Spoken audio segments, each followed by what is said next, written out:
Saudi pro ലീഗിലെ ഒന്നാം സ്ഥാനക്കാരായ അൽ ഹിലാലുമായിട്ടുള്ള ഇന്നത്തെ മത്സരത്തിൽ 3-നെതിരെ 4 ഗോളുകൾക്കായിരുന്നു ഇന്റർ മയാമി പരാജയപ്പെട്ടത്. സൂപ്പർ താരമായ ലിയണൽ മെസ്സി ഗോളും അസിസ്റ്റുമായി നിറഞ്ഞാടിയിട്ടും മിയാമിക്ക് അവസാന നിമിഷം തോൽവി ഏറ്റുവാങ്ങേണ്ടി വന്നു. ലിയോ മെസ്സി തൻ്റെ 2024-ലെ ആദ്യ ഗോളും ഈ മത്സരത്തിൽ കുറിച്ചു. ഈ മത്സരം കാണാൻ റിയാദിൽ അൽ ഹിലാലിൻ്റെ സ്റ്റേഡിയത്തിൽ തിങ്ങി നിറഞ്ഞ പതിനായിരങ്ങളായിരുന്നു മത്സരം വീക്ഷിച്ചിരുന്നത്. അൽ ഹിലാൽ ആരാധകരായിരുന്നു അവിടെ ഉണ്ടായിരുന്നത്.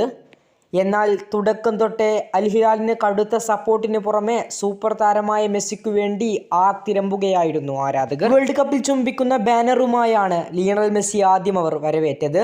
മത്സരത്തിൻ്റെ ഇടക്കും മത്സരത്തിന് മുന്നും മെസ്സി ചാൻറ്റുമായി ആരാധകർ മെസ്സിക്ക് വമ്പൻ സ്വീകരണമൊരുക്കി. എതിർ ടീം ആരാധകരാണ് ലിയണൽ മെസ്സിക്ക് വേണ്ടി ഇത്രയും വമ്പൻ സ്വീകരണമൊരുക്കിയത് എന്നതുകൂടി ആരാധകർ സെക്യൂരിറ്റികളെ മറികടന്ന് ഗ്രൗണ്ടിലേക്ക് എത്തുമെന്നുള്ളതിനാൽ തന്നെ മത്സരം കഴിഞ്ഞ് ഉടൻ തന്നെ ഇരു ടീമുകളും മടങ്ങുകയായിരുന്നു. ഏതായാലും ഈ ഒരു മത്സരം കാണാൻ വലിയൊരു ജനസാഗരം തന്നെ സൗദിയിൽ ഒത്തുകൂടിയിരുന്നു.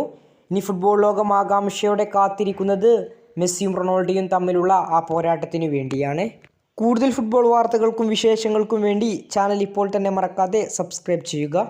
കൂടുതൽ ഫുട്ബോൾ അപ്ഡേറ്റുകളുമായി ഇനിയും കാണാം.